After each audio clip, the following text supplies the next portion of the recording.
لا هادي له ونشهد أن لا إله إلا الله وحده لا شريك له ونشهد أن محمدا عبده ورسوله. قال الله تبارك وتعالى في شأن حبيبه الكريم: أعوذ بالله من الشيطان الرجيم. بسم الله الرحمن الرحيم. إنا أعطيناك الكوثر. آمنت بالله صدق الله العظيم وصدق رسوله النبي الكريم ونحن على ذلك لمن الشاهدين والشاكرين والحمد لله رب العالمين. حضرات گرامی، اللہ جل وجلہ کریم کی حمد و ثنا کے بعد آئیے سب سے پہلے ہم اپنی غلامی کا ثبوت پیش کرتے ہوئے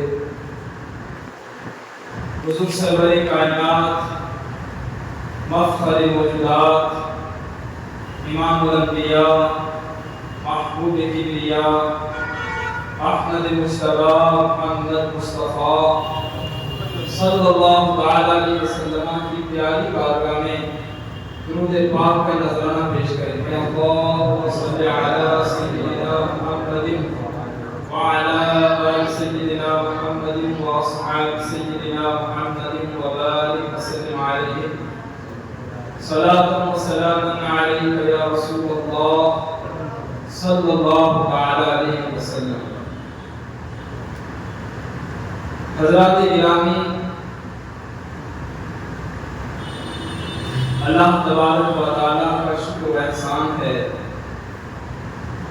کہ رب لم یسر نے ہمیں اپنے پیارے محبوب صلی اللہ علیہ وسلم کا ذکر کرنے کے لیے، سننے کے لیے اور سنانے کے لیے یہاں پر آنے کی توفیق عطا فرمائے. یہ رب ذوالجلال کے بڑے فضل کی بات ہے، بڑے کرم کی بات ہے. ہر کسی کو اس طرح کے نیک مواقع نصیب نہیں ہوتے. شاعر نے کہا ہے کہ جہاں ذکر حبیب ہوتا، جہاں ذکر حبیب ہوتا ہے، وہاں خود خدا بھی قریب ہوتا ہے، اور ان کی محفل میں بیٹھنے والا بندہ بڑا ہی خوش نصیب ہوتا ہے. تو آپ اپنے نصیب پر فخر کریں کہ رب ذوالجلال نے آپ کو یہاں آنے کی توفیق عطا فرمائے. دعا کرو اللہ تبارک و تعالی ہم سب کو اپنے پیارے محبوب صلی اللہ علیہ وسلم کا صدقہ عطا فرمائے. اور میں جو کچھ کہوں تو آپ سنیں، اللہ تعالی ہم سب کو اس پر عمل کی توفیق عطا فرمائے. حضرات گرامی،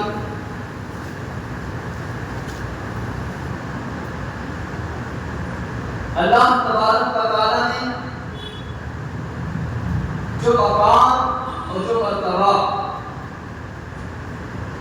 ہمارے آقا جناب محمد مصطفیٰ صلی اللہ علیہ وسلم کو عطا فرمایا وہ اور کسی کو نہیں عطا فرمایا. نبی اکرم صلی اللہ علیہ وسلم ارشاد فرماتے ہیں کہ اللہ تبارک و تعالی نے حضرت ابراہیم خلیل اللہ علیہ السلام کو اپنا خلیل بنایا، اپنا دوست بنایا. حضرت موسیٰ علیہ السلام کو کلیم اللہ بنایا، حضرت عیسیٰ علیہ السلام کو روح اللہ بنایا. لیکن حضور ارشاد فرماتے ہیں رب ذوالجلال نے مجھے حبیب اللہ بنایا، مجھے اپنا حبیب بنایا. یعنی اپنی جناب میں، اپنی بارگاہ میں سب سے بڑا مقام اور مرتبہ مجھے عطا فرمایا. کیونکہ مقام محبوبیت سب سے بڑا مقام خدا کی رضا چاہتے ہیں دو عالم، خدا چاہتا ہے رضائے محمد۔ اللہ رب العزت کی بارگاہ میں مقام رضا مل جانا، مقام محبوبیت مل جانا، یہ سب سے بڑے فضل و کرم کی بات ہے۔ اللہ تعالیٰ نے یہ اپنے محبوب پاک کو عطا فرمایا۔ اور اللہ تبارک و تعالیٰ نے کائنات بنائی، اپنی مخلوقات پیدا فرمائی، سب میرے آقا کریم صلی اللہ علیہ وسلم کے صدقے میں پیدا فرمائی۔ اللہ تبارک و تعالیٰ کا فرمان ہے لولا کلما خلقت الافلاک، میرے محبوب آپ نہ ہوتے تو آسمانوں کو پیدا نہ کرتا، زمینوں کو پیدا نہ کرتا، سورج کو پیدا نہ کرتا، چاند کو پیدا نہ کرتا، ستاروں کو پیدا نہ کرتا، گویا کہ اپنی ربوبیت کو بھی ظاہر نہ فرماتا۔ میرے محبوب کائنات کی جتنی بھی اشیاء کو میں نے وجود بخشا ہے، پیدا کیا ہے، سب آپ کے صدقے میں پیدا کیے۔ آج ہم اس دنیا میں ہیں، یہ نبی اکرم صلی اللہ علیہ وسلم کا صدقہ ہے۔ جس طرح اللہ تبارک و تعالیٰ نے تمام اشیاء کو نبی رحمت صلی اللہ علیہ وسلم کے صدقے سے بنایا، اسی طرح تمام اشیاء عالم سے اللہ تبارک و تعالیٰ کی تمام مخلوقات نے اپنے محبوب کو سب سے افضل بنایا، اور تمام اشیاء عالم پر اپنے محبوب پاک صلی اللہ علیہ وسلم کو اختیار بھی عطا فرما دیا، اختیار بھی عطا فرما دیا، مالک و مختار بنا دیا۔ کسی شاعر نے کیا کہا تھا کہ زمین و سماء تمہارے لیے، زمین و سماء تمہارے لیے، مکین و مکان تمہارے لیے، چنی و چنا تمہارے لیے، یا رسول اللہ بنے تو جہاں تمہارے لیے، ہم آئے یہاں تمہارے لیے، بدن میں جان تمہارے لیے، کان میں زبان تمہارے لیے، اور کل قیامت کے دن یا رسول اللہ اٹھے بھی وہاں تمہارے لیے۔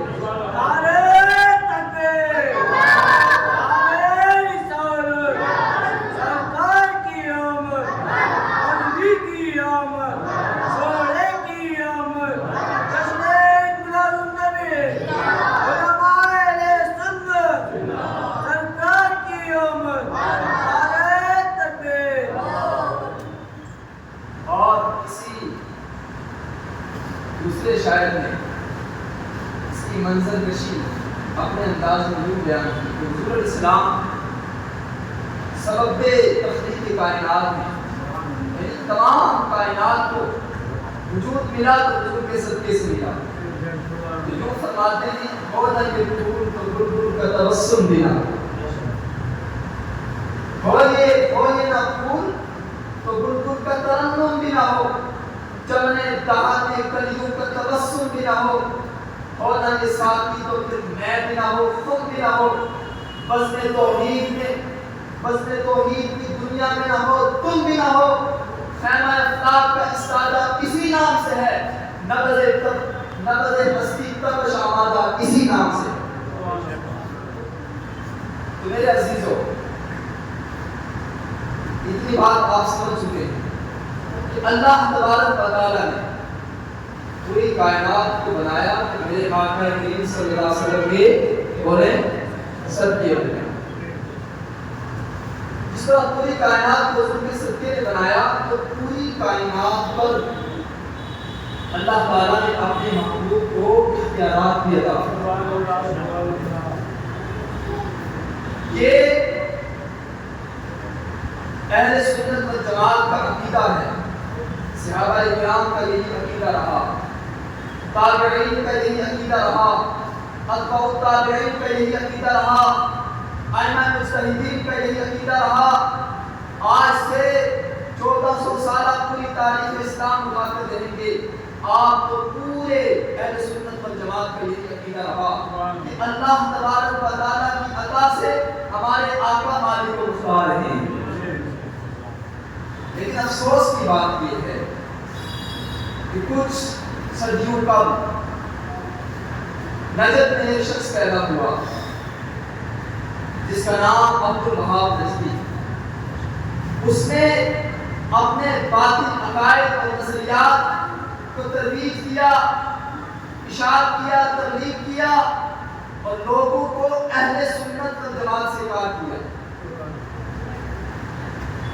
اس کا یہ عقیدہ ہے کہ حضور علیہ السلام کے جانے سے کچھ نہیں ہوتا، معاذ اللہ۔ اور ہم اہل سنت کا یہ عقیدہ ہے کہ حضور علیہ السلام کو اللہ تعالیٰ نے مالک کو مختار بنایا۔ اللہ تبارک و تعالیٰ نے قرآن مقدس میں ارشاد فرمایا، توجہ سے میری گفتگو سنیں، فرمایا رسول فقط وفا اللہ، فرمایا جس نے رسول کی اطاعت کی گویا اس نے اللہ کی اطاعت کی۔ اطاعت کہتے ہیں ماننے، یعنی جس نے رسول اللہ کا حکم مانا اس نے اللہ کا حکم مانا۔ لیکن بات سمجھنے کی ہے کہ اللہ خالق ہے، پیدا کرنے والا ہے، اللہ معبود ہے، اس کی عبادت کی جاتی ہے۔ اللہ تبارک و تعالیٰ پوری کائنات کو پیدا کرنے والا ہے، وہ معبود ہے، وہ خالق ہے، اور حضور علیہ السلام عبد ہیں، بندے ہیں اللہ تبارک و تعالیٰ کے، اللہ کی مخلوق ہے۔ تو پھر کیا بات کہ حضور علیہ السلام کی اطاعت اللہ تبارک و تعالیٰ کی اطاعت۔ ان ذاتوں میں بڑا فرق ہے، اللہ خالق ہے، اللہ رازق ہے، اللہ معبود ہے، حضور عبد ہیں، حضور بندے ہیں، اللہ کی مخلوق ہیں۔ ان ذاتوں میں اتنا بڑا اندر ہے، فرق ہے، لیکن کیا بات کہ اللہ تبارک و تعالیٰ اپنے محبوب کی اطاعت کو اپنی اطاعت قرار دے رہا ہے کہ جس نے میرے محبوب کی اطاعت کی اس نے اللہ کی اطاعت کی۔ کیا بات؟ ایک دوسرے مقام پر فرمایا ان الذین یبایعونک انما یبایعون اللہ، فرمایا میرے محبوب جو آپ کے ہاتھ پر بیعت کرتے ہیں گویا یہ میرے ہاتھ پر بیعت کرتے ہیں، گویا یہ میری بیعت کرتے ہیں۔ مطلب صحابہ کرام رضوان اللہ تعالی علیہم اجمعین نے نبی رحمت صلی اللہ علیہ وسلم کے دست مقدس پر اپنا ہاتھ رکھ کر بیعت کی، عہد کیا کہ ہم مسلمان ہیں، اللہ کو معبود مانتے ہیں، آپ کو نبی مانتے ہیں، یہ عہد کیا حضور کے دست مقدس پر۔ لیکن کیا بات کہ رسول اللہ کی بیعت کو اللہ تبارک و تعالیٰ اپنی بیعت کراتے ہیں؟ کیا بات، کیا وجہ؟ ایک دوسرے مقام پر فرمایا وما رمیت اذ رمیت ولکن اللہ رمی، میرے محبوب آپ نے نہیں پھینکا بلکہ یہ اللہ نے پھینکا۔ ایک جنگ میں نبی رحمت صلی اللہ علیہ وسلم نے اپنے ہاتھ میں کلیاں لے کر کفار کی طرف پھینک دی تو ہر کافر کی آنکھ کے اوپر یہ پہنچی اور وہ اندھے ہو گئے، انہیں کچھ نظر نہیں آتا تھا۔ اور دیکھا جائے عادتاً کسی بھی بشر کا یہ فعل نہیں ہو سکتا کہ ہم کتنی پھینکیں اور ہر آدمی کی آنکھ میں پہنچ جائیں۔ اگر ہم پھینکیں تو کتنے لوگوں کی آنکھ میں پہنچ جائیں گے؟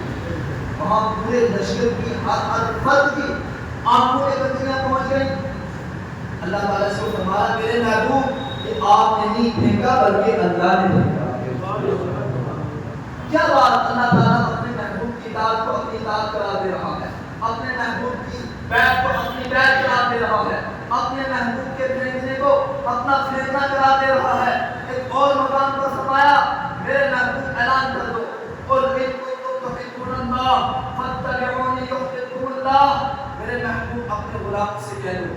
دیکھو اللہ تبارک و تعالیٰ حضور کی زبان کی اعلان فرما رہے ہیں کہ میرے محبوب اپنی زبان سے اعلان کر دو کہ میرے غلاموں اگر تم یہ چاہتے ہو کہ تم اللہ کے محبوب بن جاؤ، تم اللہ کے پیارے بن جاؤ، تمہیں اللہ کی رضا حاصل ہو جائے، اللہ کی محبت حاصل ہو جائے، تمہیں اللہ تبارک و تعالیٰ کی بارگاہ میں مقام و مرتبہ مل جائے، تو میری اطاعت کرو، میرا حکم مانو، اللہ تبارک و تعالیٰ تمہیں اپنا محبوب بنا دے گا۔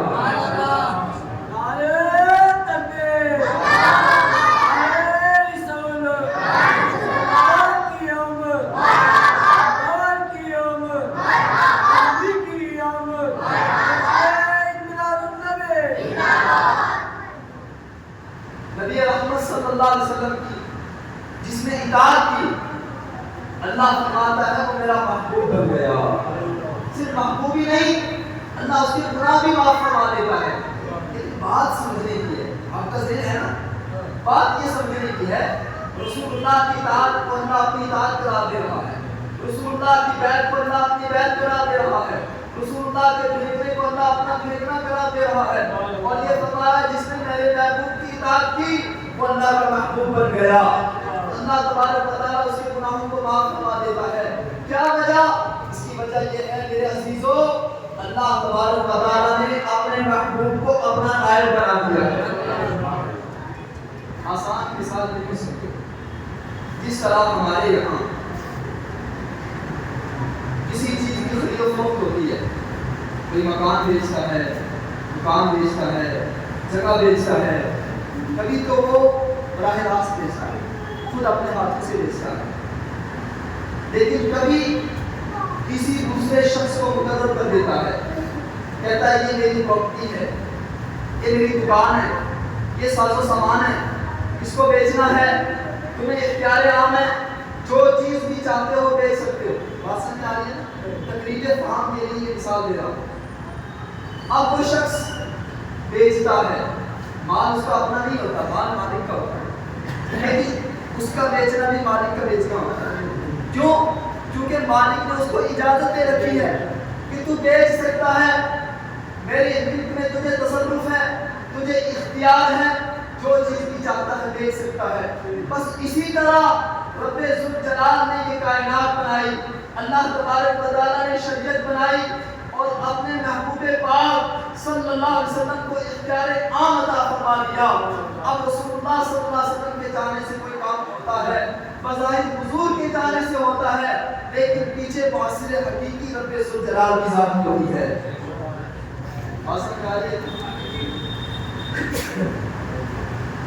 یہ وجہ ہے کہ رب ذوالجلال رسول اللہ کی بات کو اپنی اطاعت قرار دے رہا ہے، حضور کی بیعت کو اپنی بیعت قرار دے رہا ہے، رسول اللہ کے پھینکنے کو اپنا پھینکنا قرار دے رہا ہے، کہ رسول اللہ صلی اللہ علیہ وسلم اللہ کے نائب ہیں، اللہ تبارک و تعالیٰ کے نائب ہیں۔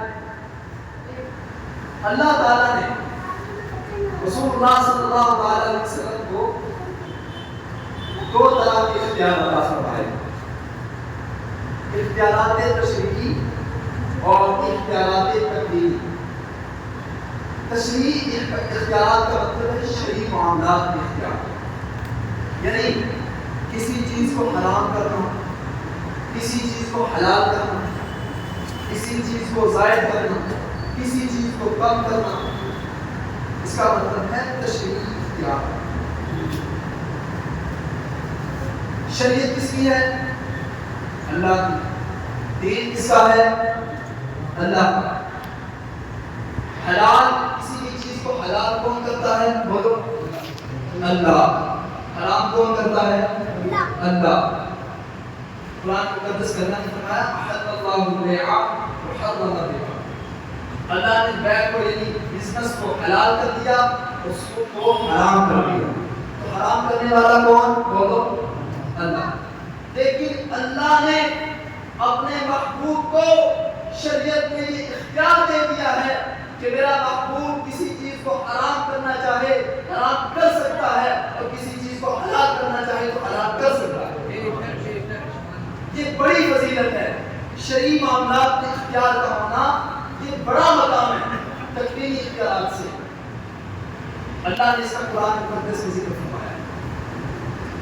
فرمایا فلا وربك لا يؤمنون حتى يحكموك فيما شجر بينهم۔ انداز دیکھو رب ذوالجلال کا، اللہ فرما رہا ہے میرے محبوب تیرے رب کی قسم، سبحان اللہ، تیرے رب کی قسم۔ انداز دیکھو اللہ کا، اللہ فرماتا ہے میرے محبوب تیرے رب کی قسم، یہ لوگ اس وقت تک مومن نہیں ہو سکتے جب تک کہ آپ کو اپنے ذاتی معاملات میں حکم نہ بنا لیں، حاکم نہ مان لیں۔ اپنے آپ کو ایک بات پوچھنا چاہتا ہوں، فیصلہ کون کر سکتا ہے؟ جس کے پاس اختیار ہو یا وہ جس کے پاس اختیار نہ ہو؟ بولو، جس کے پاس اختیار ہو وہی فیصلہ کر سکتا ہے۔ صاحب حکم، صاحب حکم وہی ہے جس کے پاس بولو اختیار ہے۔ تو اللہ یہ فرما رہا ہے کہ یہ لوگ اس وقت تک مومن نہیں ہو سکتے جب تک کہ اپنے ذاتی معاملات میں انہیں محبوب آپ کو حاکم نہ بنا لے۔ سبحان اللہ، صاحب حکم بنا دیا اللہ نے۔ ایک دوسرے مقام پر فرمایا ما آتاکم الرسول فخذوہ وما نہاکم عنہ فانتہوا، فرمایا جو میرا محبوب تمہیں دے وہ لے لو اور جس چیز سے روکے باز آ جاؤ۔ یہاں پہ اللہ نے اپنے محبوب کو صاحب حکم بنایا کہ رسول اللہ صلی اللہ علیہ وسلم کے پاس یہ اختیار ہے، حضور کسی بھی چیز کا حکم دے سکتے ہیں، جس چیز کا تمہیں حکم دے باز آ جاؤ، جس کے کرنے کا حکم دے کرو اور جس کے روکنے کا حکم دے تو باز آ جاؤ۔ بات سمجھ آئی؟ قرآن پاک میں اللہ نے فرمایا فحل اللہ البیع وحرم الربا، اللہ نے بیع کو حلال فرمایا اور سود کو حرام فرمایا۔ یہاں اللہ فرما رہا ہے کہ اللہ نے حرام فرمایا۔ بات سمجھ آ رہی ہے؟ کس نے فرمایا؟ اللہ نے۔ لیکن نبی پاک صلی اللہ علیہ وسلم ارشاد فرما رہے ہیں، حضرت مقدام بن معدی کا صحابی ہیں، کہتے ہیں انما حرم رسول اللہ مثل ما حرم اللہ، فرمایا جس چیز کو رسول اللہ نے حرام کر دیا وہ اسی چیز کی طرح ہے جس کو اللہ نے حرام کر دیا۔ آیت میں اللہ یہ فرماتا ہے کہ اللہ نے حرام کیا، حدیث پاک میں رسول اللہ نے حرام کیا، حرام اللہ بھی کر رہا ہے رسول اللہ بھی کر رہے ہیں۔ بات سمجھ آ رہی ہے نا؟ اسی طرح کی اور حدیث صحابی کہتے ہیں حرم رسول اللہ صلی اللہ علیہ وسلم لحوم الحمر الاهلیہ، کہ رسول اللہ صلی اللہ علیہ وسلم نے بستی کے گدھوں کا گوشت حرام کر دیا۔ اگر رسول اللہ کے پاس اختیار ہی نہیں ہے، وہ کچھ نہیں کر سکتے، ان کے چاہنے سے کچھ نہیں ہو سکتا، تو حضور علیہ السلام ایک چیز کو حرام کیسے کر دیں؟ بات سمجھ آ رہی ہے؟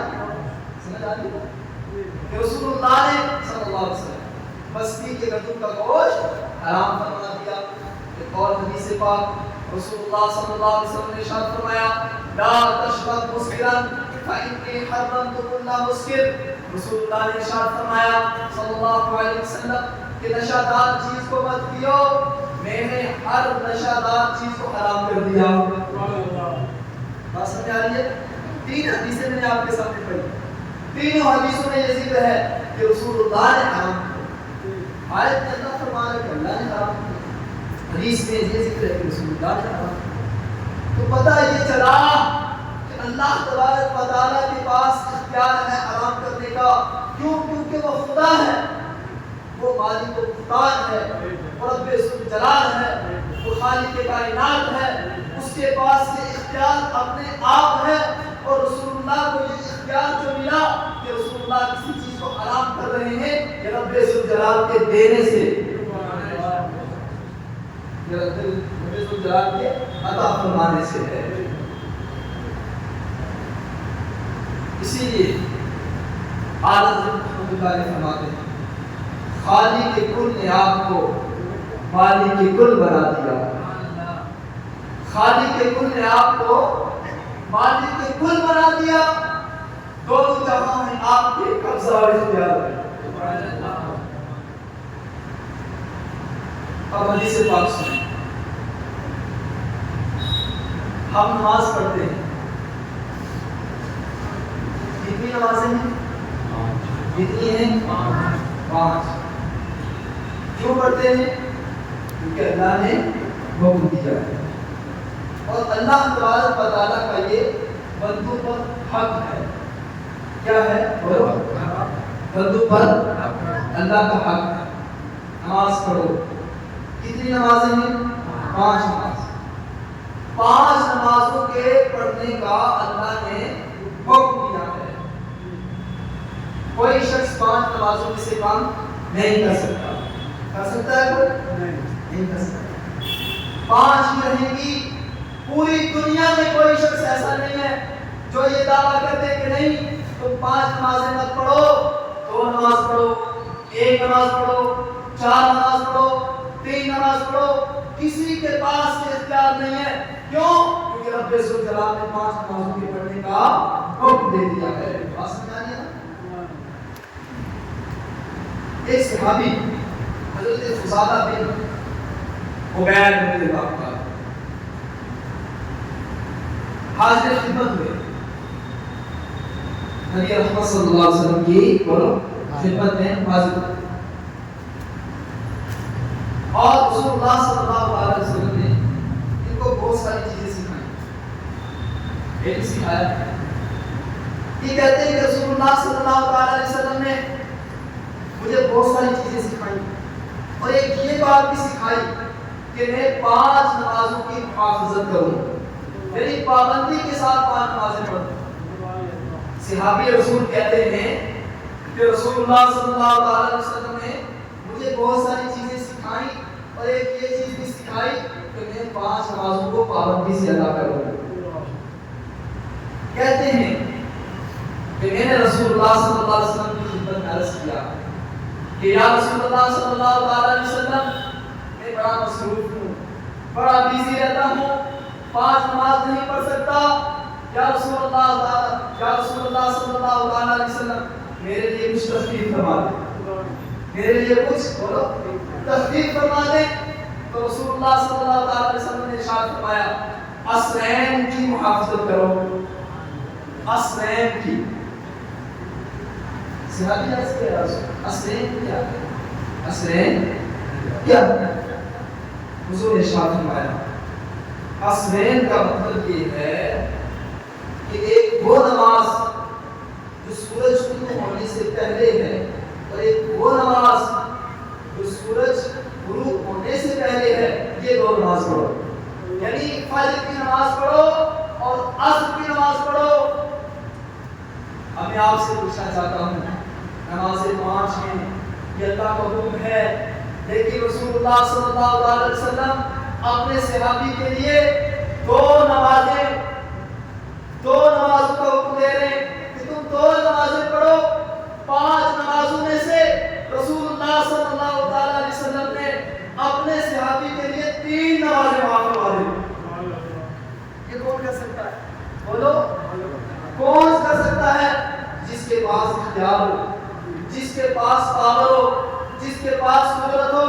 اگر رسول اللہ صلی اللہ علیہ وسلم کے پاس اختیار نہ ہوتا تو میرے آقا کہتے فرماتے کہ میرے صحابی یہ اللہ کا حکم ہے، یہ اللہ کا ارشاد ہے، یہ اللہ کا مندوب حق ہے کہ کسی بھی صورت معاف نہیں ہو سکتا. 5 کی 5 نمازیں تمہیں پڑھنی پڑیں گی، کسی بھی صورت اس میں تخفیف نہیں ہو سکتی. لیکن قربان جاؤ رسول اللہ صلی اللہ علیہ وسلم کی ذات مقدس پر رب ذوالجلال نے اپنے محبوب پاک صلی اللہ علیہ وسلم کو صاحب اختیار بنا دیا. رسول اللہ نے اللہ کے حقوق میں اپنے صحابی کے لیے تخفیف فرما دی. اسی طرح کی ایک اور حدیث، ایک شخص رسول اللہ صلی اللہ علیہ وسلم کی خدمت میں حاضر ہوئے. کہتے ہیں یا رسول اللہ میں ایمان لاؤں گا لیکن میری ایک شرط ہے. میری ایک بولو میری ایک شرط ہے. حضور نے ارشاد فرمایا تیری کیا شرط ہے؟ عرض کیا یا رسول اللہ میں صرف 2 نمازیں پڑھوں، میں صرف 2 نمازیں پڑھوں. میرے آقا کریم صلی اللہ علیہ وسلم نے ارشاد فرمایا ٹھیک ہے 2 ہی نمازیں پڑھنا، تیرا اسلام قبول ہے. رسول اللہ صلی اللہ علیہ وسلم نے 3 نمازیں اپنے صحابی کے لیے معاف فرما دی. اب بتاؤ وہ لوگ جو کہتے ہیں کہ حضور علیہ السلام صاحب اختیار نہیں ہے، حضور کے چاہنے سے کچھ نہیں ہوتا، بتاؤ اس کا عقیدہ حدیث کے مطابق ہے؟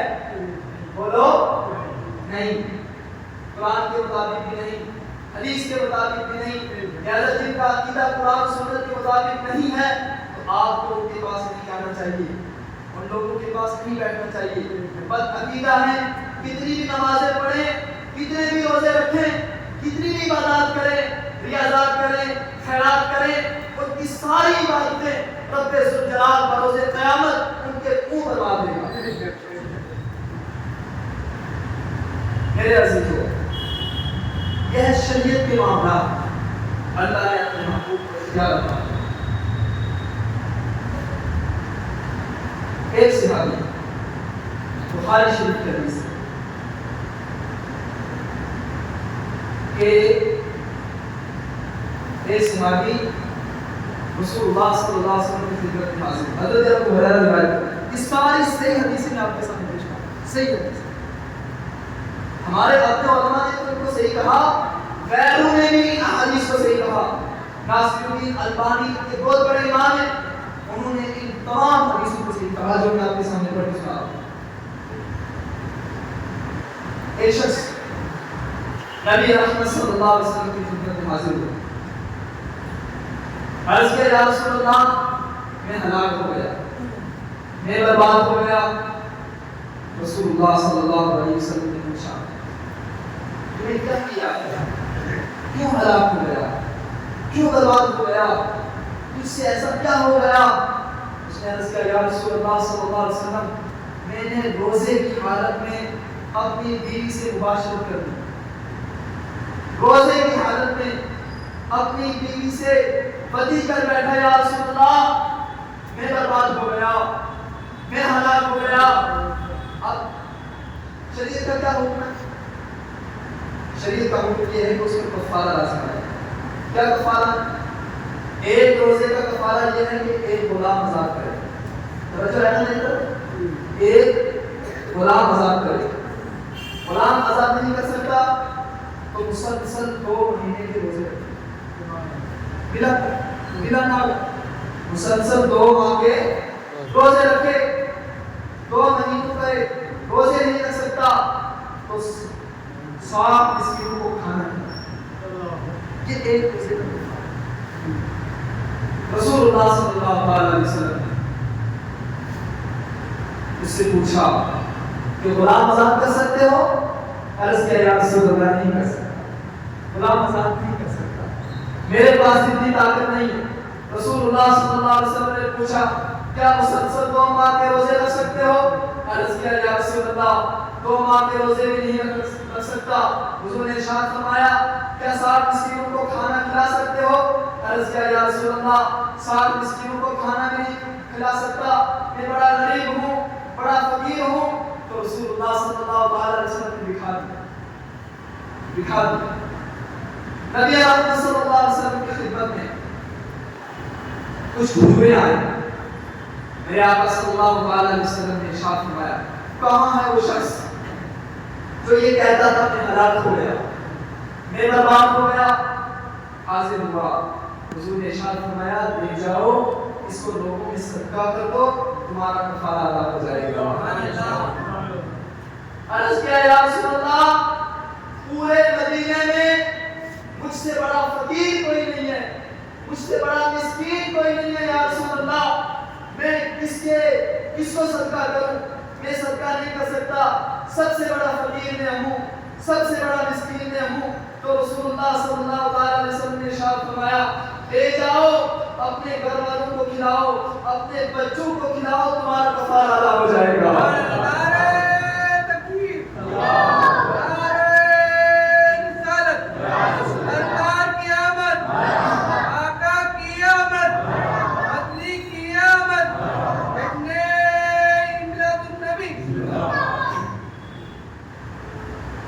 اس حدیث پاک سے اختیار نبی کیسے ثابت ہوا؟ یہ سوال آپ کے ذہن میں ہوگا۔ شریعت کا حکم یہ تھا، اللہ کا حکم یہ تھا کہ غلام آزاد کرو، روزے کا کفارہ توجہ ہے نا، غلام آزاد کرو۔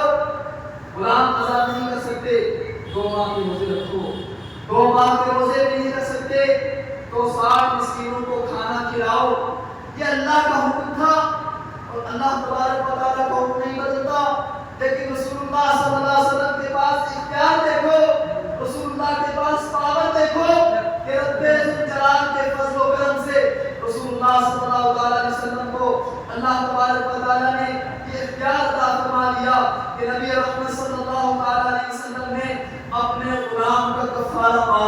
کیا؟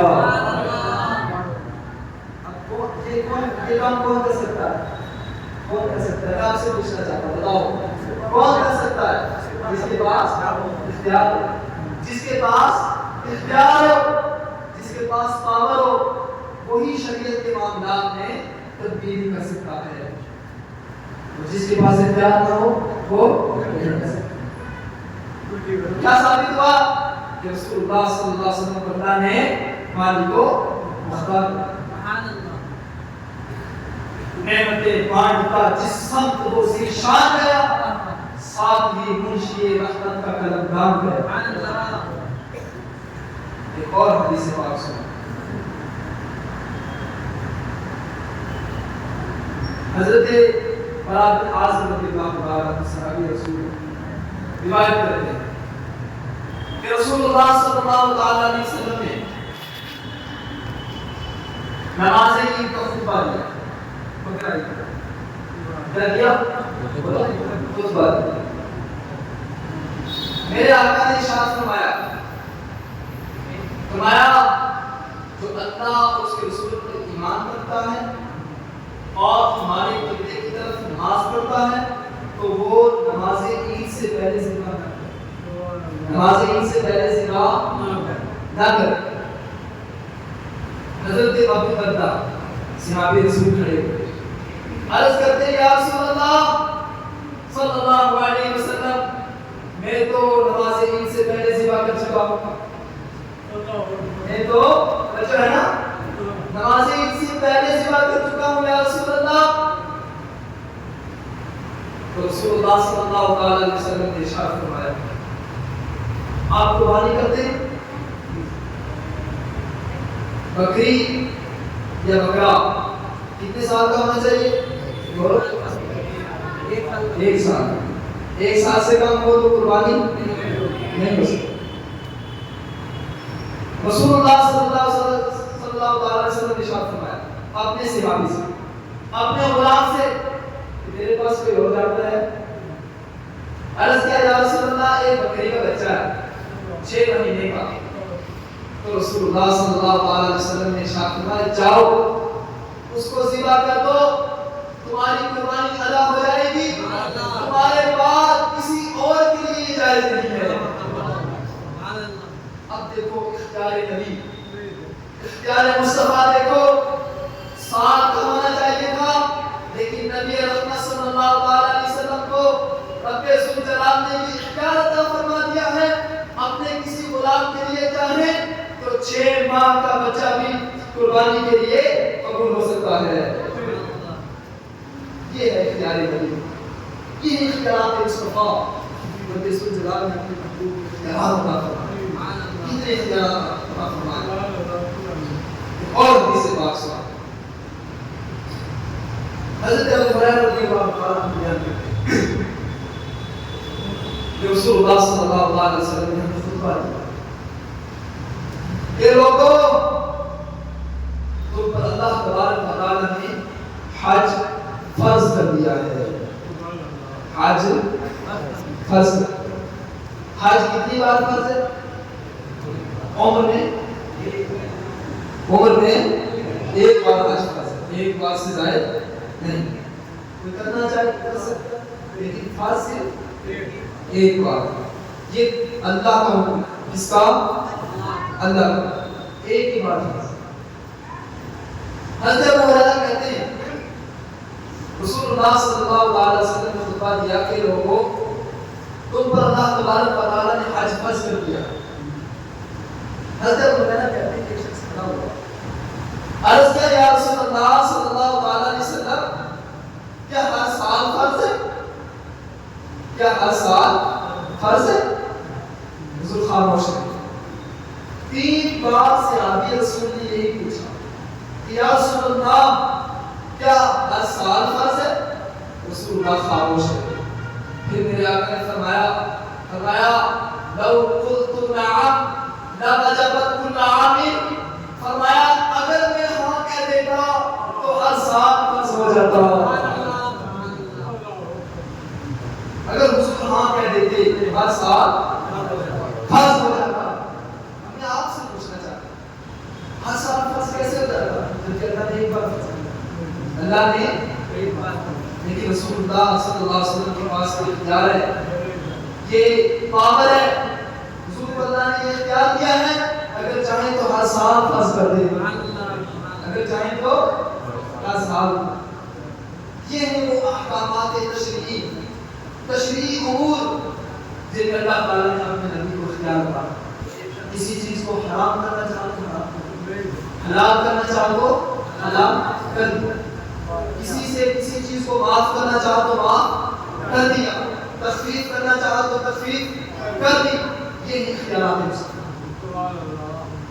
اب بتاؤ وہ لوگ جو کہتے ہیں نبی پاک صلی اللہ علیہ وسلم کے پاس کوئی اختیار نہیں ہے، ان کے جانے سے کچھ نہیں ہوتا، ان کا عقیدہ قرآن سنت کے مطابق ہے۔ یہ تشریعی احکامات ہیں جن میں اللہ تعالیٰ نے اپنے نبی کو اختیار دیا۔ اب تکوینی اختیارات، تکوینی اختیارات، آیت کریمہ میں نے آپ کے سامنے پڑھی تھی سب سے پہلے، اللہ نے ارشاد فرمایا اِنَّا أَعْطَيْنَاكَ الْكَوْثَرَ، اے میرے محبوب ہم نے آپ کو خیر کثیر عطا فرما دیا، تیری خوبیاں کثرت سے عطا فرما دی۔ اپنے آپ سے پوچھنا چاہتا ہوں، کسی کے پاس اختیار ہونا یہ خوبی ہے یا اختیار نہ ہونا یہ خوبی ہے؟ اختیار ہونا یہ خوبی ہے، یہ اچھی بات ہے۔ اللہ کا ارشاد فرماتا ہے میرے محبوب ہم نے آپ کو کثرت سے خوبیاں عطا فرما دی، مطلب کثرت سے اختیارات عطا فرما دی، کثرت سے اختیارات۔ دوسری آیت میں اللہ نے ارشاد فرمایا وَلَلْآخِرَةُ خَيْرٌ لَكَ مِنَ الْأُولَىٰ وَلَسَوْفَ يُعْطِيكَ رَبُّكَ فَتَرْضَىٰ، میرے محبوب آپ کی جو گزشتہ زندگی ہے اس سے آنے والی زندگی آپ کے لیے بہتر ہے۔ یہ کون کہہ رہا ہے؟ اللہ۔ کون کہہ رہا ہے؟ اللہ اپنے نبی سے کہہ رہا ہے میرے نبی، میرے رسول، میرے محبوب، آپ کی جو گزشتہ زندگی ہے اس سے آپ کی آنے والی زندگی آپ کے لیے بہتر ہے۔ کیسے بہتر ہے؟ وَلَسَوْفَ يُعْطِيكَ رَبُّكَ فَتَرْضَىٰ، اے میرے محبوب ہم آپ کو اتنا عطا فرمائیں گے، اتنا عطا فرمائیں گے کہ آپ راضی ہو جائیں گے۔ خدا کی رضا چاہتے ہیں دو عالم، خدا چاہتا ہے رضا محمد۔ اب بتاؤ اللہ تو یہ فرما رہا ہے میرے محبوب ہم آپ کو اتنا دیں گے، اتنا دیں گے کہ آپ راضی ہو جاؤ گے۔ اسی طرح اللہ نے اپنے محبوب کو اتنے اختیار عطا فرمائے، اتنے اختیار عطا فرمائے کہ رسول الاسلام راضی ہو گئے۔ اس کی مثال میں آپ کے سامنے پیش کروں قرآن سے، دوسرا والا ہے نبی رحمت صلی اللہ علیہ وسلم جب تک مکہ شریف میں رہے، توجہ ہے نا، مکہ شریف میں جب تک حضور الاسلام رہے تو حضور خانہ کعبہ کی طرف نماز پڑھتے، خانہ کعبہ کی طرف نماز پڑھتے۔ جب حضور علیہ السلام بیت المقدس مدینہ شریف تشریف لے گئے، ہجرت فرمائی میرے آقا نے، تو پھر اللہ کا حکم آ گیا کہ آپ بیت المقدس کی طرف نماز پڑھیں۔ توجہ میری طرف، رسول اللہ صلی اللہ علیہ وسلم جب تک مکہ میں رہے اللہ کا یہ حکم تھا میرے محبوب کعبہ کی طرف نماز پڑھو۔ حضور نے ساری نمازیں کعبہ کی طرف پڑھی، لیکن جب رسول اللہ صلی اللہ علیہ وسلم ہجرت فرما کر مدینہ تشریف لے گئے تو اللہ نے حکم دیا کہ بیت المقدس کی طرف نماز پڑھو، یعنی مسجد اقصی کی طرف نماز پڑھو۔ تقریباً 16 ماہ رسول اللہ صلی اللہ علیہ وسلم نے مسجد اقصی کی طرف نماز پڑھی۔ جب رسول اللہ صلی اللہ علیہ وسلم مسجد اقصی کی طرف نماز پڑھنے لگے تو یہود و نصارہ کیا کہنے لگے؟ تانا دینے لگے کہ مسلمانوں کا نبی بھی ہمارے قبلے کی طرف نماز پڑھتا ہے۔ رسول اللہ صلی اللہ علیہ وسلم کو یہ بات اچھی نہیں لگی، تکلیف ہوئی، اور حضور کے دل میں یہ خواہش تھی کہ خانہ کعبہ قبلہ ہو جائے، خانہ کعبہ قبلہ ہو جائے۔ رسول اللہ صلی اللہ علیہ وسلم کی یہ خواہش تھی، یہ تمنا تھی۔ رسول اللہ صلی اللہ علیہ وسلم ظہر کی نماز پڑھ رہے ہیں، 2 رکعت نماز ابھی پڑھی تھی، 2 رکعت باقی تھی، کہیں آ گئی، قرآن کی آیت آ گئی، اللہ تبارک و تعالیٰ نے ارشاد فرمایا اے میرے محبوب، دوسرا والا ہے، قد نرى تقلب وجهك في السماء فلنولينك قبلة ترضاها، میرے محبوب آپ کا آسمان کی طرف بار بار نگاہ اٹھانا ہم دیکھ رہے ہیں، ابھی اپنا چہرہ مسجد حرام کی طرف پھیرو۔ ارے اللہ کی نماز سے پہلے پوری ہو جائے، نماز تو پوری ہو جاتی، لیکن دیکھو مصطفیٰ جان رحمت صلی اللہ علیہ وسلم کا مقام دیکھو، حضور علیہ السلام کے چاہنے سے اللہ کیسے فیصلے کرتا ہے۔ نماز بھی پوری نہیں ہوئی، نماز میں اللہ تبارک و تعالیٰ نے حکم دے دیا میرے محبوب مسجد حرام کی طرف اپنا چہرہ پھیر دو۔ اس لیے کسی نے کہا تھا خدا کی رضا چاہتے ہیں تو عالم، خدا کی رضا چاہتے ہیں تو عالم، خدا چاہتا ہے رضائے محمد، خدا چاہتا ہے، یہ ہے اختیار رسول، یہ ہے اختیار رسول۔ بات سمجھ آ رہی ہے؟ حضرات گرامی، نبی رحمت صلی اللہ علیہ وسلم جنگ خیبر ہوئی، جنگ خیبر کے بعد حضور اسلام مدینہ تشریف لے جاتے ہیں، کہاں لے جاتے ہیں؟ اس کے بعد جنگ خیبر، اور جنگ خیبر کے بعد حضور اسلام مدینہ تشریف لے جاتے ہیں۔ راستے حضور علیہ السلام نے نماز عصر پڑھی اور مولا کائنات علی مرتضیٰ شیر خدا رضی اللہ تعالیٰ عنہ کے قرآن مقدس پر اپنا سر مقدس رکھا، حضور آرام فرمانے لگے، حضور آرام فرمانے لگے، حضور سو گئے۔ مولا کائنات نے نماز نہیں پڑھی تھی عصر کی، مولا کائنات دیکھ رہے ہیں عصر کا ٹائم جا رہا ہے، عصر کا ٹائم جا رہا ہے، لیکن آپ نے جنبش نہیں، حرکت نہیں کی، کیوں؟ کہ میرے مصطفیٰ جان رحمت صلی اللہ علیہ وسلم کی نیند خراب ہو جائے گی، آرام میں خلل آئے گا، قربان جاؤں ان غلاموں کی ذات پر۔ دیکھو کس طرح حضور علیہ السلام کی ذات سے محبت کیا کرتے تھے۔ مولا کائنات نے حرکت نہیں کی، دیکھ رہے ہیں عصر کی نماز کا ٹائم جا رہا ہے، دیکھتے دیکھتے سورج غروب ہو، حضور اسلام نے رات ہوئے، مولا کائنات علی مرتضیٰ شیر خدا رضی اللہ تعالیٰ عنہ پریشان ہیں، چہرے پر غمگینی کے آثار ہیں۔ پوچھا اے علی پریشان کیوں؟ پریشان کیوں ہو؟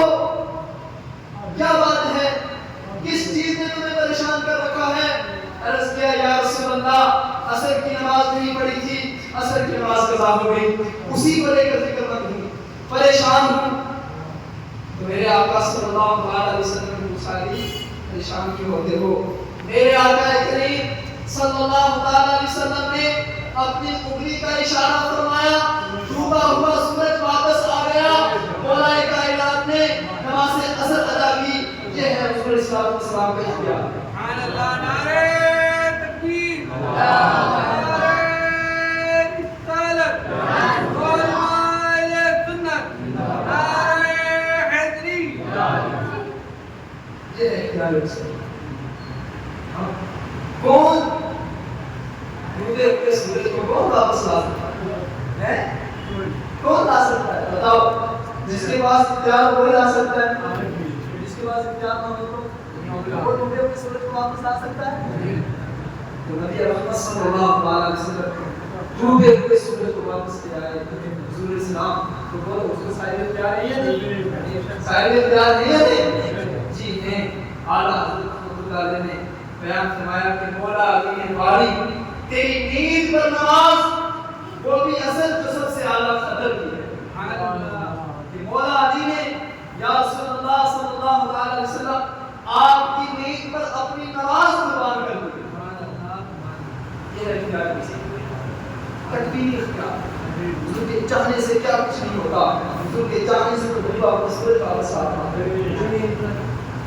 اللہ تبارک و تعالیٰ نے پوری کائنات کو حضور کے صدقے بنایا تو پوری کائنات کی ہر چیز پر اللہ نے اپنے محبوب پاک صلی اللہ علیہ وسلم کو اختیار دیا تھا.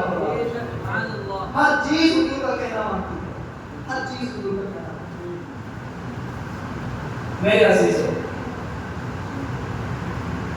کسی کو علم دینا یہ کس کا کام ہے؟ اللہ. میں کہوں کہ میں کسی کو علم دے سکتا ہوں؟ نہیں دے سکتا. اللہ ہی دے سکتا. کسی کو ذہن دینا کس کا کام ہے؟ بولو اللہ. کسی کا ذہن کمزور ہو اس کو تیز کرنا یہ کس کا کام ہے؟ اللہ. لیکن یہی اختیار اللہ نے اپنے نبی کو دیا. بخاری شریف کی حدیث پاک میں کتاب العلم حضرت ابو ہریرہ رضی اللہ تعالیٰ عنہ صحابی رسول ہیں. یہ وہ صحابی رسول ہیں جن سے سب سے زیادہ حدیث روایت ہے. نبی رحمت صلی اللہ علیہ وسلم کی خدمت میں حاضر ہوئے. عرض کیا یا رسول اللہ صلی اللہ علیہ وسلم میں آپ کی حدیثیں سنتا ہوں لیکن مجھے یاد نہیں رہتا. مجھے بولو یاد نہیں رہتا. یا رسول اللہ مجھے کچھ یاد نہیں رہتا میں بھول جاتا ہوں. تو نبی رحمت صلی اللہ علیہ وسلم اگر صاحب اختیار نہ ہوتے حضور کے جانے سے کچھ نہ ہوتا حضور کچھ نہ کر سکتے تو حضور کہتے حضرت ابو ہریرہ سے جاؤ فلاں دوائی کر لو فلاں دوائی کھا لو فلاں حکیم کے پاس جاؤ. میرے پاس کیا لینے آئے ہو؟ میں ذہن نہیں دے سکتا میں علم نہیں دے سکتا لیکن قربان جاؤں ذات مصطفیٰ صلی اللہ علیہ وسلم پر. حضور صلی اللہ علیہ وسلم نے حضرت ابو ہریرہ رضی اللہ تعالیٰ عنہ سے فرمایا کہ ابو ہریرہ اپنی چادر بچھا دو. اپنی چادر بچھا دو. چادر بچھانے کا کیوں حکم دیا؟ اس لیے کہ اے ابو ہریرہ میں اتنا دوں گا آپ کو اتنا دوں گا کہ آپ کے ہاتھوں میں نہیں سما سکتا. اس لیے اپنی چادر بچھا دو. حضرت ابو ہریرہ نے اپنی چادر بچھا دی. حضور علیہ الصلوۃ والسلام نے اس طرح اپنے ہاتھوں کو اس پہ اڑھیل دیا اور ارشاد فرمایا اے ابو ہریرہ اس کو اپنے سینے سے بند دو. حضرت ابو ہریرہ کہتے ہیں میں نے اپنی چادر کو بچھا دیا اور اس کے بعد اپنے سینے سے بند لیا. اور حضرت ابو ہریرہ صحابی رسول کہتے ہیں اس کے بعد سے لے کر کے مرتے دم تک میں حضور علیہ الصلوۃ والسلام کے حدیث پاک میں سے جو میں نے سنی ایک لفظ بھی نہیں بھولا. سبحان اللہ. ایک لفظ بھی نہیں بھولا کچھ بھی نہیں بھولا. یہ ہے اختیار رسول اللہ صلی اللہ علیہ وسلم نے اپنے غلام کو علم کا ذخیرہ عطا فرما دیا. علم کا سمندر عطا فرما دیا اور ذہن کی تازگی عطا فرما دیا. ذہن عطا فرما دیا. ذہن اللہ بھی عطا فرماتا ہے اور مصطفیٰ بھی عطا فرماتے ہیں. علم اللہ بھی عطا فرماتا ہے مصطفیٰ بھی عطا فرماتے ہیں. مصطفیٰ صلی اللہ علیہ وسلم اللہ کے دینے سے عطا کرتے ہیں. یہ ہے اختیار. سبحان اللہ. حضور کے پاس کچھ نہ ہوتا حضور کہتے نا میرے پاس کچھ نہیں ہے میرے پاس کیا لینے آئے ہو. ایک اور حدیث کا حضرت مولا کائنات علی مرتضیٰ رضی اللہ تعالیٰ عنہ حضور نے یمن کا گورنر بنایا. یمن وہاں کا کس کو؟ حضرت علی کو گورنر بنایا. حضرت علی رضی اللہ تعالیٰ عنہ حضور کی خدمت میں حاضر ہوئے. حضرت یا رسول اللہ یہ عہدہ بڑا سخت عہدہ ہے بڑا مسئلہ عہدہ ہے. وزارت کا عہدہ فیصلے کرنا یہ بڑا سخت عہدہ ہے. یا رسول اللہ صلی اللہ علیہ وسلم میں اس کا متحمل نہیں ہو سکتا میرے پاس اتنی طاقت نہیں ہے. یا رسول اللہ میں فیصلے کرنے کی صلاحیت نہیں رکھتا. تو حضور کے پاس اگر کچھ نہ ہوتا حضور کیا کہتے ہیں علی آپ کی جگہ کسی اور کو گورنر بنا دو. کیوں؟ کیونکہ آپ کے پاس صلاحیت نہیں ہے. لیکن قربان جاؤں ذات مصطفیٰ حضرت اولیاء کائنات رضی اللہ تعالیٰ عنہ کے سینہ پر حضور علیہ السلام نے اپنا ہاتھ مارا.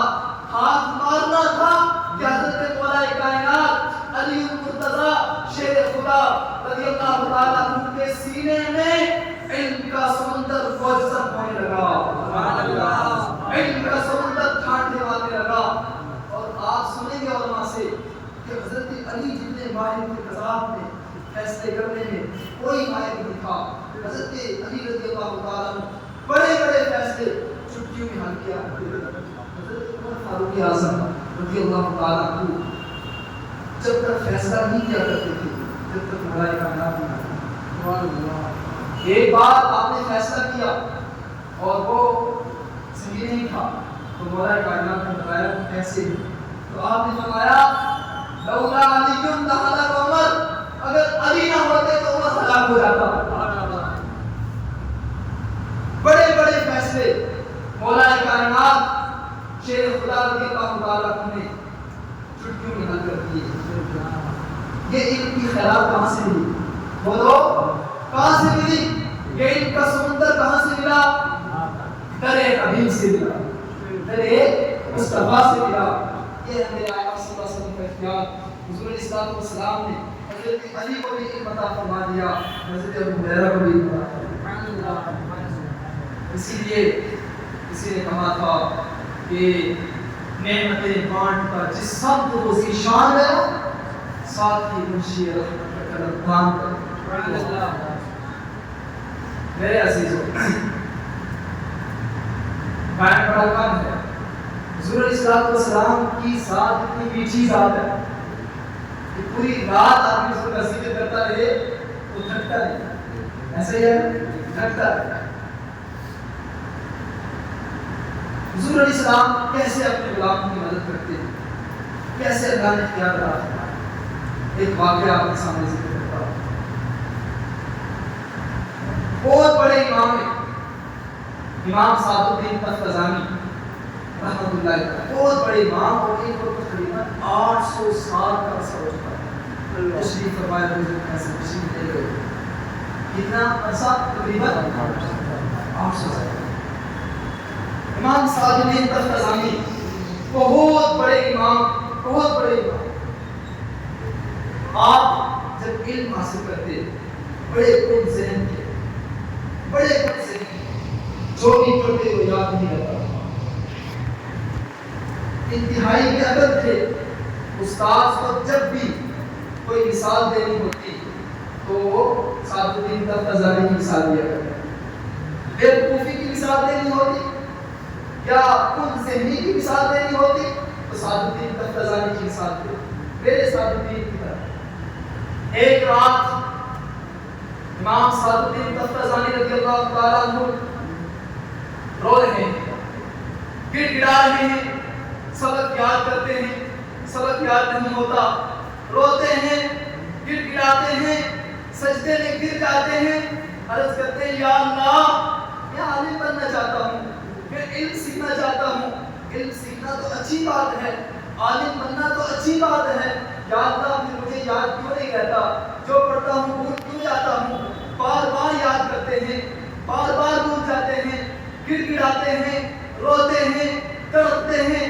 باہر سے آواز آتی ہے اے سعد الدین باہر آؤ, کوئی آیا ہے, باہر آؤ. آپ کہتے ہیں نہیں, آپ کو دکھتا نہیں, میں سبق یاد کر رہا ہوں, میں سبق یاد کر رہا ہوں. مجھے کتابوں سے بڑی محبت ہے, مجھے کتابوں سے بڑا لگاؤ ہے, بڑی الفت ہے, میں کتابوں کو نہیں چھوڑ سکتا, میں باہر نہیں آ سکتا. ایک بار کہتے ہیں, دوسری بار پھر کہتے ہیں اے سعد الدین باہر کوئی آیا ہے, باہر آؤ. آپ کہتے ہیں میں باہر نہیں آ سکتا, میں کتابوں کو نہیں چھوڑ سکتا, مجھے کتابوں سے بڑی محبت ہے, بڑی الفت ہے. تیسری بار پھر ندا دینے والا, پکارنے والا پکارتا ہے اے سعد الدین باہر آؤ. تم جانتے ہو باہر کون آیا ہے, تم جانتے ہو باہر کون آیا ہے, باہر کملی والے آئے ہیں, مصطفیٰ جان رحمت آئے ہیں. اتنا سنتا تھا سعد الدین تفتزانی اپنی کتابوں کو وہیں چھوڑتے ہیں, بھاگتے ہوئے باہر تشریف لے جاتے ہیں. مصطفیٰ جان رحمت صلی اللہ تعالی علیہ وسلم نے فرمایا اے میرے سعد الدین اپنا منہ کھولو,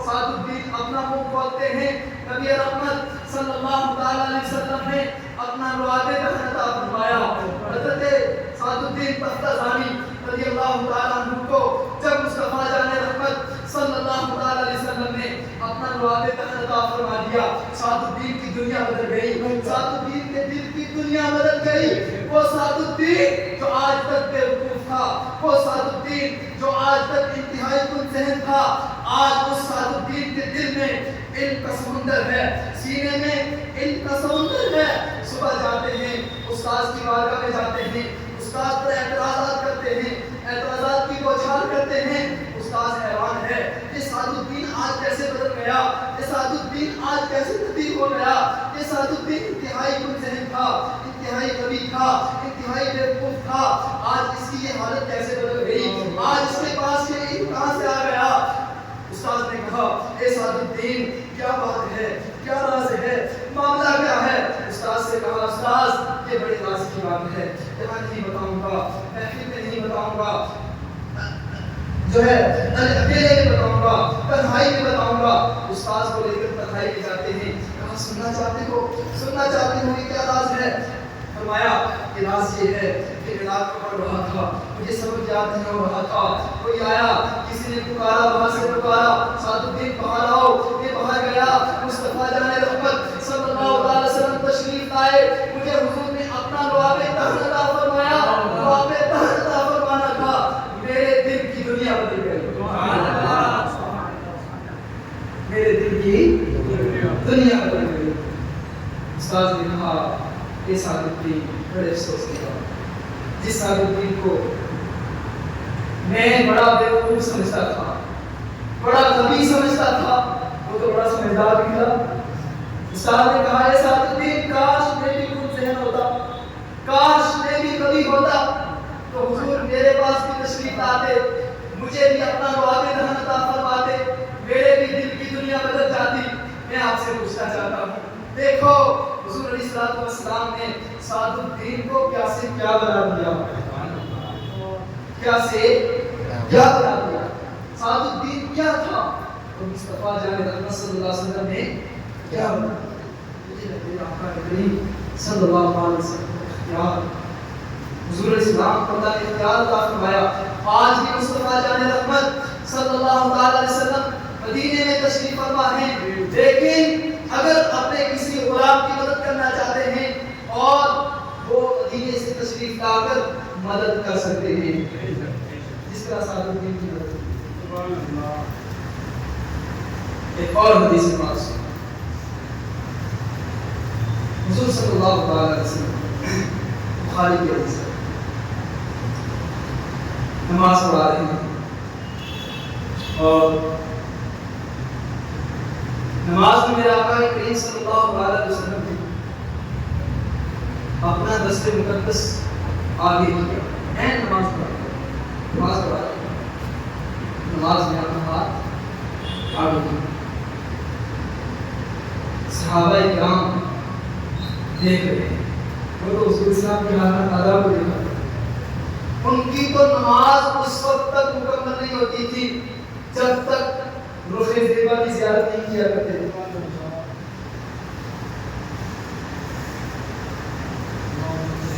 درود پاک پڑھو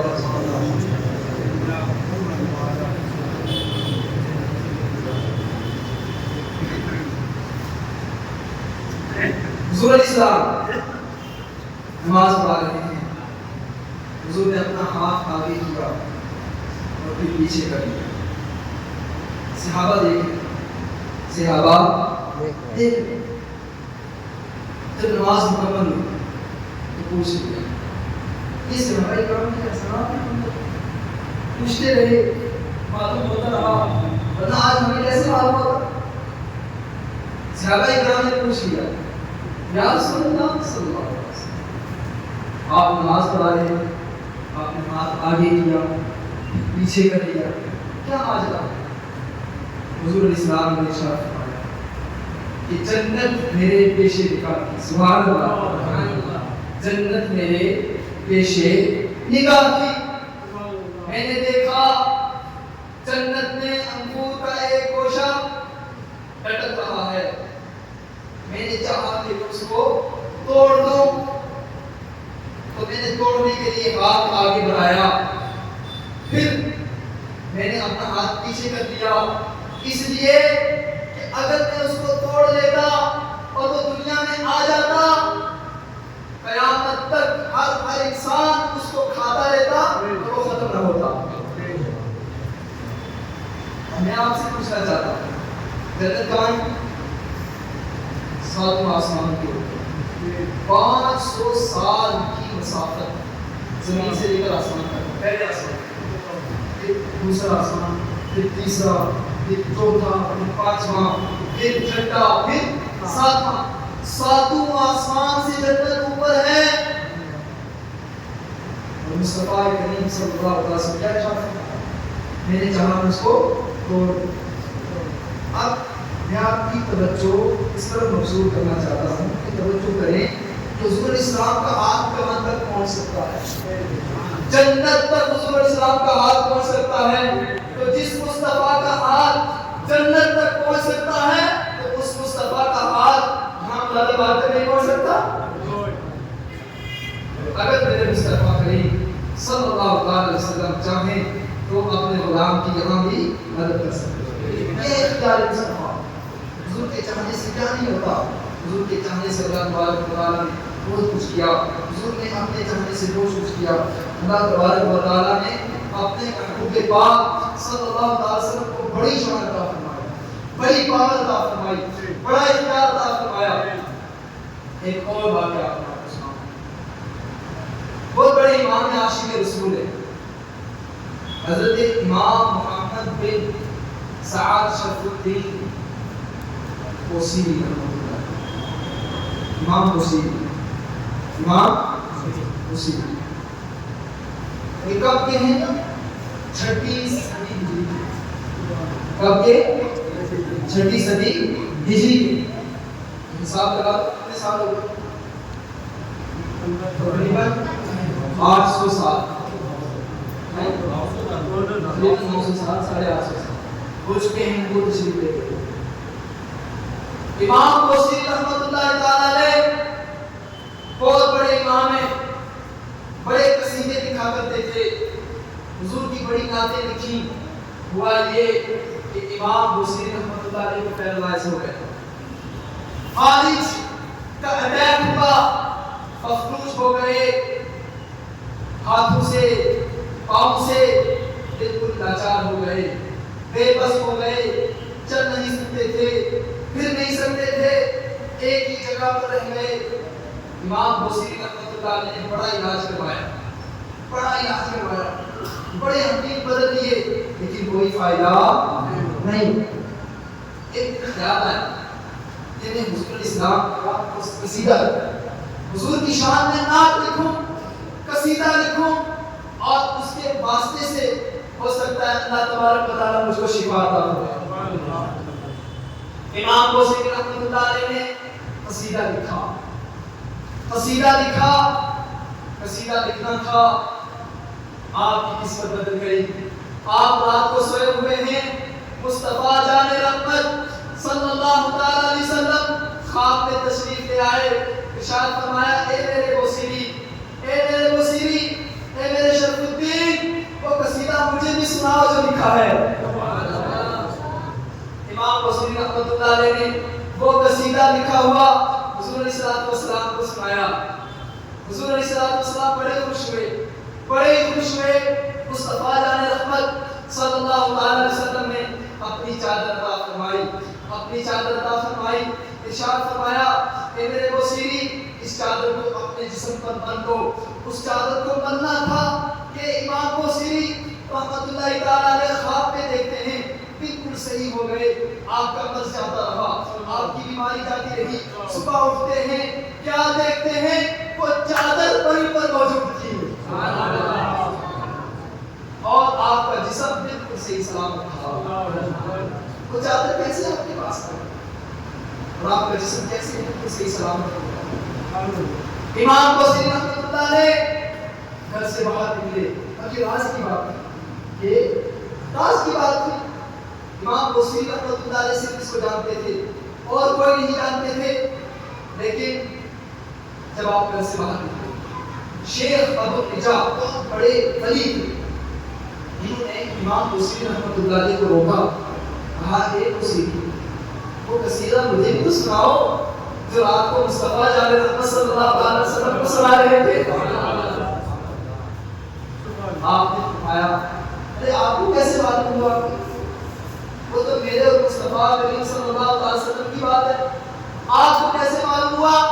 انہوں نے فرمایا اے بصری، جب آپ حضور علیہ السلام کو قصیدہ سنا رہے تھے، نعت سنا رہے تھے، مصطفیٰ جان رحمت صلی اللہ علیہ وسلم کی محفل لگی ہوئی تھی، حضور کے غلام تشریف فرما تھے، صحابہ تشریف فرما تھے، اسی محفل میں میں بھی موجود تھا، میں بھی آپ کا قصیدہ سن رہا تھا، لہذا مجھے آپ کا قصیدہ سنا ہے۔ یہ ہے اختیار مصطفیٰ۔ حضور اسلام نے حضرت امام بصری رحمۃ اللہ علیہ کو شفا عطا فرمائی، امام صادق الدین تفتزانی کو شفا عطا فرمائی، مولا کائنات کو علم عطا فرما دیا، حضرت ابو ہریرہ کو علم عطا فرما دیا، ڈوبے ہوئے سورج کو حضور اسلام نے پلٹ دیا۔ یہ اختیار ہے، اس کو کہتے ہیں اختیارات تکوینی۔ میرے عزیزو، قرآن کی آیات سے یہ احادیث جو میں نے آپ کے سامنے رکھی، ان احادیث سے روزے روشن کی طرح ثابت ہو گیا کہ مصطفیٰ جان رحمت صلی اللہ تعالی وسلم کو اللہ نے صاحب اختیار بنایا، وہ تو صاحب اختیار بنایا۔ اور اتنی احادیث کے ہونے کے باوجود اگر کوئی حضور کو صاحب اختیار نہ مانے تو اس کا عقیدہ قرآن و سنت کے مطابق نہیں، وہ کتنا بڑا متقی ہو سکتا ہے، کتنا بڑا پرہیزگار ہو سکتا ہے، لیکن مسلمان نہیں ہو سکتا، پکا مسلمان نہیں ہو سکتا، پکا سنی نہیں ہو سکتا، صحیح اور عقیدہ نہیں ہو سکتا۔ اس لیے میرے عزیزو، اہل سنت والجماعت کا یہی عقیدہ ہے، حضور علیہ السلام اللہ تبارک و تعالیٰ کی عطا سے، اللہ کے اذن سے مالک و مختار ہیں، مالک و مختار ہیں۔ اللہ تبارک و تعالیٰ ہمیں عمل کی توفیق عطا فرمائے اور مصطفیٰ جان رحمت صلی اللہ علیہ وسلم سے سچی اور پکی محبت عطا فرمائے۔ رب ذوالجلال ہم کو عقیدہ اہل سنت پر قائم دائم رکھے، صراط مستقیم پر قائم دائم رکھے۔ دعا کرو میں نے جو کچھ کہا اور آپ نے سنا، رب ذوالجلال اس کو اپنی بارگاہ میں قبول فرما لے۔ کلمہ پاک کرو لا الہ